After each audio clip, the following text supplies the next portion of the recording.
Chapter 1: The Voices. Ashley Harris had always loved the solitude of her apartment. Nestled in an old brownstone building on Maple Street, it was the perfect place for a quiet life. The rent was cheap, the neighborhood was peaceful, and she rarely had to deal with noisy neighbors. That is, until the voices started. It began on a rainy Wednesday evening. She was curled up on the couch with a book when she heard muffled voices through the thin walls. It sounded like a man and a woman arguing. At first, she dismissed it as a new tenant moving in next door. But something felt off. She had seen the apartment next to hers. It had been vacant for years, its door sealed with layers of dust. As the nights passed, the voices grew clearer. Sometimes they whispered. Other times they shouted in rage. Ashley pressed her ear against the wall, straining to make out the words. But they were always just beyond her comprehension. A shiver ran down her spine. Who, or what, was on the other side? By the third night, she was beginning to feel uneasy in her own home. The voices no longer seemed random. They carried an emotional weight that made her skin crawl. The woman's voice trembled with desperation, her words frantic and pleading. The man's voice, deep and cutting, responded with sharp accusations. Their arguments rose and fell in waves, as if replaying an old, unresolved conflict. Ashley's mind raced with possibilities. Was someone squatting in the empty apartment? Could the landlord have secretly rented it out? But none of that made sense. She had walked by that door countless times, seen the layers of grime on the doorknob, the cobwebs in the corners. No one had entered or left in years.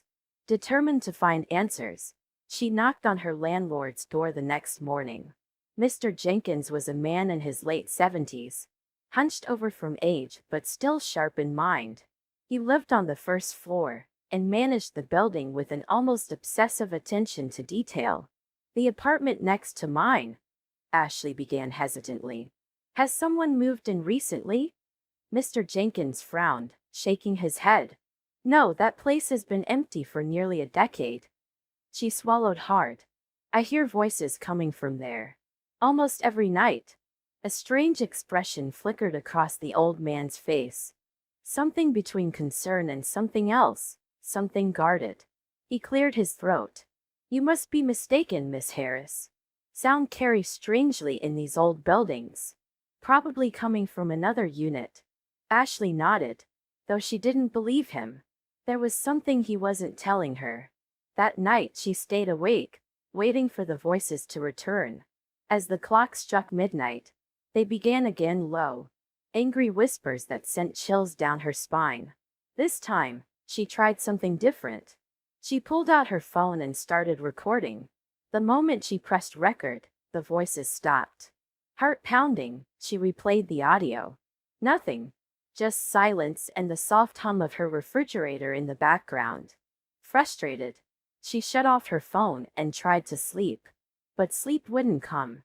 Every time she closed her eyes, she could feel something lingering in the darkness, watching her. The following day, she decided to investigate. Armed with a flashlight and a growing sense of dread, she approached the apartment next door. The door was locked as expected, but when she pressed her palm against it, she felt something. A faint vibration, like a low hum resonating through the wood. A chill ran down her spine. She took a deep breath and knocked. The silence that followed was deafening. Then, just as she turned to leave, there was a noise. A faint click. The doorknob trembled slightly, as if someone on the other side had touched it. Ashley stumbled backward, heart hammering. She ran back into her own apartment, slamming the door shut and locking it behind her. She pressed her back against it, breathing heavily. And then the whisper came, this time, not from the other side of the wall. It came from inside her apartment. Ashley. Her blood turned to ice. She spun around, scanning the room. There was no one there. The whisper came again, this time right by her ear. "Help me!" Ashley screamed. Her hands trembled as she reached for her phone. She needed to call someone, anyone. But before she could dial, the screen went black. The entire room plunged into darkness as the power cut out. Panic surged through her. She fumbled for the flashlight she had left on the counter, flicking it on. The beam wavered as she swept it across the room. Everything looked the same. Her couch, her bookshelves, the small kitchen. But the air felt different, heavier. Then the shadows shifted. A dark figure stood at the far end of the room, just beyond the reach of the light. Ashley's breath caught in her throat. She wanted to run, but her legs refused to move. The figure didn't advance, didn't speak. It just stood there, watching. And then slowly, it lifted a hand and pointed at the wall that separated her apartment from the empty one. A deep, rattling breath filled the room, though it didn't come from her. Then, just as suddenly as it had appeared, the figure vanished. The power flickered back on. Her phone screen lit up. Everything was normal again. Except it wasn't. Ashley knew now that something was terribly wrong with that apartment. And whatever it was no longer content to stay on the other side. Chapter 2. The Investigation. Determined to find an explanation, Ashley spoke to her landlord, Mr. Cartwright, a gruff man in his 70s. He scoffed at her concerns. "Ain't nobody lived in that unit for nearly a decade," he said. "Last tenants left in a hurry. Never came back." "Why?" Ashley pressed. Mr. Cartwright hesitated before muttering. "Some folks say they heard things. Strange things. But it's just an old building creakin'. Don't let your imagination run wild." Ashley wasn't convinced. That night, she did some research and discovered a chilling fact. The last known residents of the neighboring apartment had vanished without a trace. No forwarding address. No explanation. Just gone. Determined to get to the bottom of the mystery, she decided to sneak into the abandoned apartment. The hallway outside her apartment was silent as she stepped into the dimly lit corridor. The door to the vacant unit was at the far end, its surface covered in dust and grime. She had no idea how to get inside, but she had noticed Mr. Cartwright's habit of leaving his keyring hanging on a hook near his office door. She could just borrow it for a moment. Her heart pounded as she tiptoed down the hallway. The office door was ajar, and she could hear the faint sound of a radio playing an old blues tune. She hesitated for only a moment before reaching inside and slipping the keyring off the hook. It was heavier than she expected. She stepped away, breathless, and quickly made her way back to the vacant apartment's door. The key slid in smoothly, and with a quiet click the lock turned. Ashley pushed the door open, and the smell of dust and decay hit her immediately. The air was thick, stale, as though the space had been sealed away for centuries rather than years. She flicked on her phone's flashlight and swept it across the room. Furniture remained. An old sofa draped in a white sheet, a coffee table, and a television set from the early 2000s. It was as if someone had left in a hurry, expecting to return but never did. A single framed photograph sat on the fireplace mantel. Ashley approached and wiped away a layer of dust. The image showed a couple, smiling, with a young boy standing between them. Their eyes gleamed with happiness. But something was off. The longer she stared, the more unsettled she felt. The faces, they were blurred slightly, as though the ink had melted, distorting their expressions into something almost unrecognizable. She turned away, her gaze shifting to a door at the end of the hallway. The bedroom. Swallowing hard, she crept forward and reached for the doorknob. It turned with ease, and the door swung open with an eerie creak. Inside, the room was untouched. The bed was still made, an old-fashioned floral comforter neatly tucked in. A wooden dresser stood against the far wall, and atop it sat an antique clock, its hands frozen at 3:17. Ashley stepped inside. A sudden chill filled the air, making her shiver. Then she heard it. A whisper. It was soft at first, almost like the wind seeping through the cracks in the walls. But then it grew louder, more distinct. A voice. No, voices. A chorus of hushed tones speaking in an urgent, frantic murmur. Ashley spun around, her phone's flashlight guarding across the room. "Hello," she called, her voice barely above a whisper. The whispering stopped. Silence pressed in on her. The only sound was her own breathing, ragged and uneven. She took a step back, and the floor groaned beneath her feet. Then the closet door burst open. Ashley yelped and staggered back as a wave of freezing air poured into the room. The flashlight flickered as the beam fell onto the inside of the closet. Empty. Except scratches marred the wooden panels inside, deep and jagged as though something or someone had clawed at them in desperation. Her pulse pounded in her ears as she lifted her phone higher, scanning the closet's interior. Then she saw it. Words carved into the wood, haphazard and uneven. "It sees. It knows. It never forgets." A chill ran down her spine. She staggered backwards, suddenly desperate to leave. Her fingers fumbled with the phone as she turned, sprinting from the bedroom. But as she reached the door to the apartment, something moved in the periphery of her vision. A shadow. It stood in the corner of the living room, just beyond the reach of her flashlight's beam. Tall, still watching. Ashley didn't wait. She lunged for the door, yanking it open and stumbling into the hallway. The keys clattered to the floor as she turned, slamming the door shut behind her. She gasped for air, her heart hammering in her chest. For a moment, she thought she heard a sound from inside. A whisper, almost amused. Then silence. She wasted no time. Leaving the keys where they fell, she sprinted down the hallway, back to the safety of her own apartment. She locked the door, leaning against it as she tried to calm her racing heart. She had gone looking for answers, but now she had more questions than ever. And something told her that whatever haunted that apartment knew she had been there. Chapter 3. The apartment next door. Breaking into the neighboring unit was easier than Ashley had expected. The landlord had never changed the locks. A simple twist of the doorknob, and she was inside. The air was thick with neglect, the scent of dust and decay hanging in the stillness. Moonlight filtered through the slatted blinds, casting striped shadows across the wooden floor.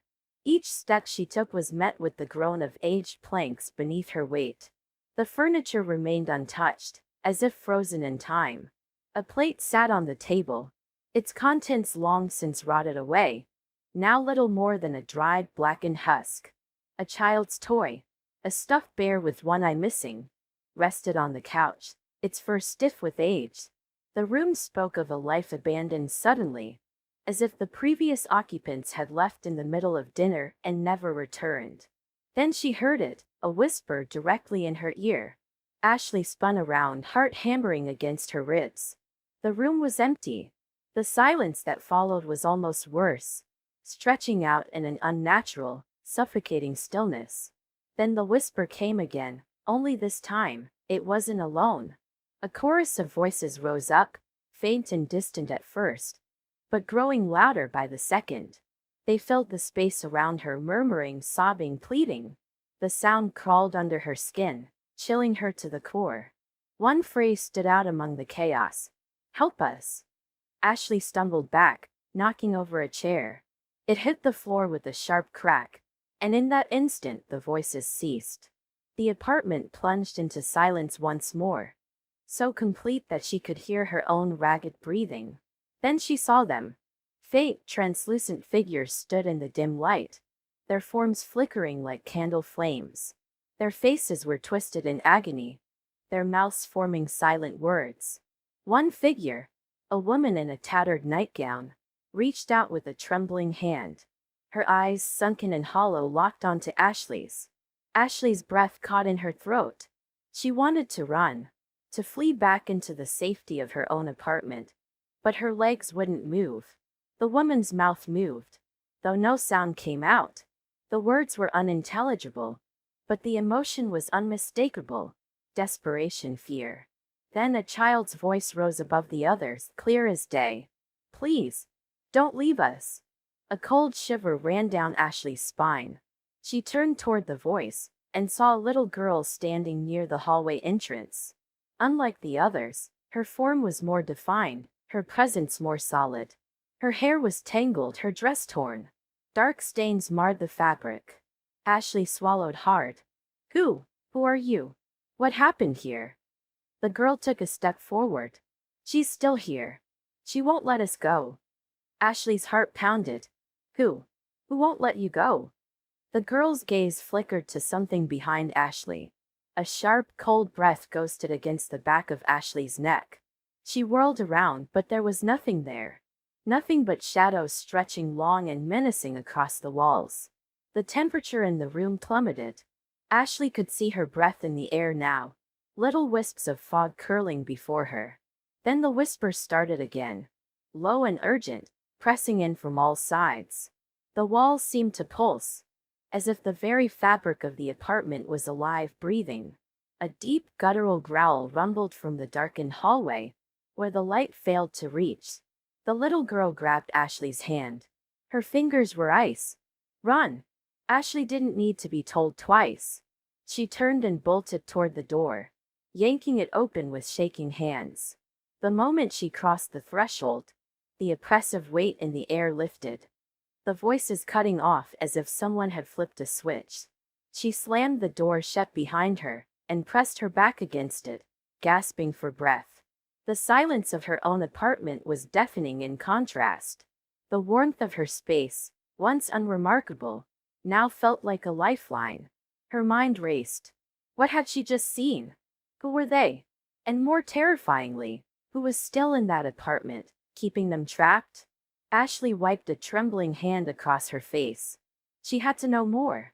She had to find out what happened in that apartment. Because one thing was clear. Those souls weren't at rest. And something was making sure they never would be. Chapter 4. The Truth Revealed. Ashley rushed back to her apartment, her breath shallow, heart racing with the fear of what she had just witnessed. She slammed the door behind her, double-locked the deadbolt, and leaned against the cold wood, her mind reeling from the terrifying encounter.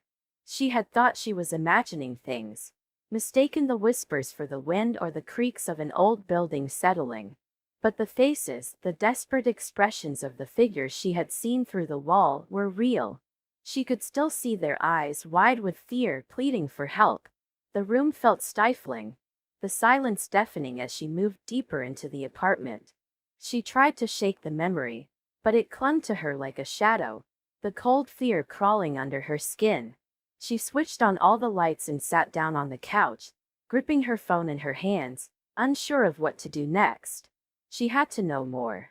The need for answers gnawed at her, and for the first time the apartment didn't feel like a place of solace. It felt like a trap. Ashley didn't sleep that night. Instead, she sat in the dim light of her living room, her mind racing through 1,000 thoughts, each one darker than the last. What had she seen? Was it real? She could still hear their voices in her head, their soft, echoing cries for help. She couldn't ignore it. She couldn't let those voices linger in the dark without uncovering the truth. The morning came slowly, gray and lifeless, but it didn't matter. She needed to act. There was only one thing left to do. She had to find out the truth about the building, about the spirits, and most importantly, about the people who had lived there before her. Ashley knew that if she didn't, the ghosts would never rest. She couldn't live with that on her conscience. She scoured the internet for hours, hoping to uncover any details about the history of the building. But most of what she found was vague and unhelpful mentions of renovations, a few previous tenants, nothing that felt significant. But then, buried under layers of outdated news stories and real estate listings, she came across a small local historian's website. The historian, a man named Robert Grayson, specialized in the history of old buildings and their strange occurrences. Perhaps he would know more. With a steady breath, she dialed his number. Hello. The voice on the other end sounded warm yet weary. Hi, my name is Ashley Montgomery.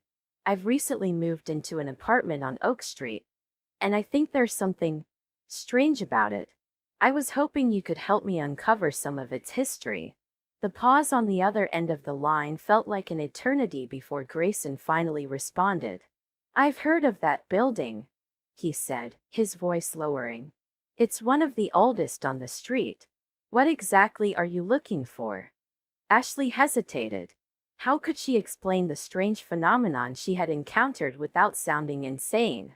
I'm not sure exactly. I've been hearing voices, and I believe the building may be haunted. I'd like to know more about its past if you can help. There was a long silence, and then Grayson's voice grew cautious. It's not a coincidence that you're asking about that building. Something tragic happened there many years ago. A young couple, James and Eleanor Moore, lived in that apartment decades ago.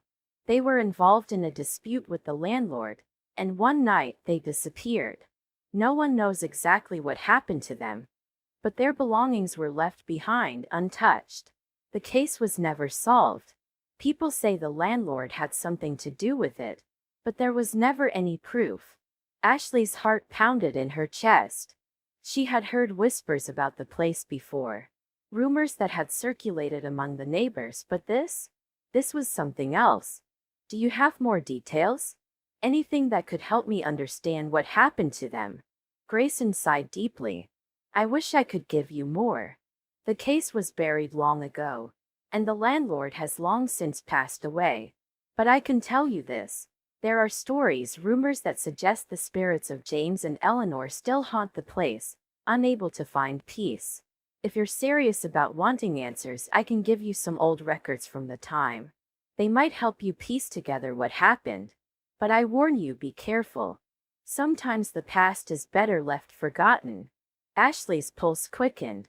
This was the answer she needed. Please. I'd appreciate any help you can offer. Grayson agreed to meet her the next day, and as she ended the call, Ashley felt the weight of the situation press upon her. She was no longer just a tenant in an old apartment. She was part of something much bigger. The echoes of the past were reaching out to her, and she had no choice but to listen.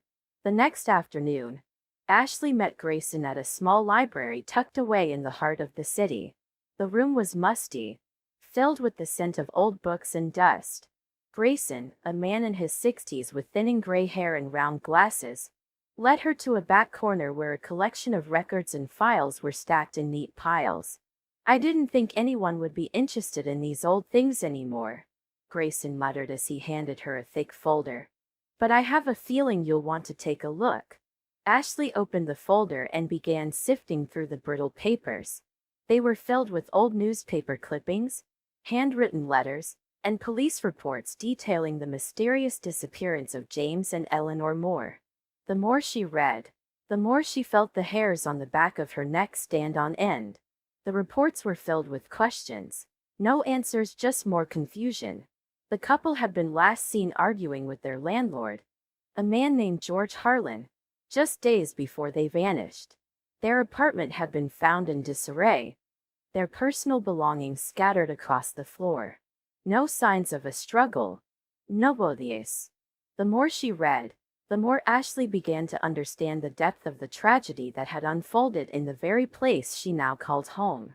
That night, Ashley returned to her apartment, her mind heavy with the weight of the past. She set up a recorder, hoping to capture some evidence of the spirits she had encountered. The room felt colder than usual, as if the walls themselves were holding their breath, waiting for something to happen. I will find out what happened to you, she whispered into the darkness, her voice trembling. I promise. For a long moment there was nothing, no sound, no movement. But then slowly the air shifted. The whispers returned, this time louder, clearer. They were no longer just echoes of the past. They were the voices of James and Eleanor, trapped in a place they could never leave. As she sat in the silence of her apartment, Ashley made a vow. She would not let them remain in torment any longer. She would find the truth and give them the justice they had been denied for so long. The next year, the truth finally came to light. New evidence surfaced, a forgotten letter, hidden away in the archives, implicating George Harlan in the deaths of James and Eleanor. The letter revealed that Harlan had been involved in illegal dealings with the couple, and when they threatened to expose him, he had silenced them, ensuring they would never be found. With the new evidence, the case was reopened. The truth was finally revealed, and justice was served. Harlan, even in death, paid the price for his crimes. And as the spirits of James and Eleanor were freed from their torment, Ashley knew she had done what she promised. She had given them peace. She had freed them from their endless torment. Ashley never forgot the whispers behind the wall. The memory of their voices would stay with her always. But now the apartment no longer felt like a prison. It was her home, and with the knowledge that the ghosts had found their rest, she could finally live in peace too. The echoes of the past had been silenced, and Ashley knew that, in some strange way, the building had finally found its own peace.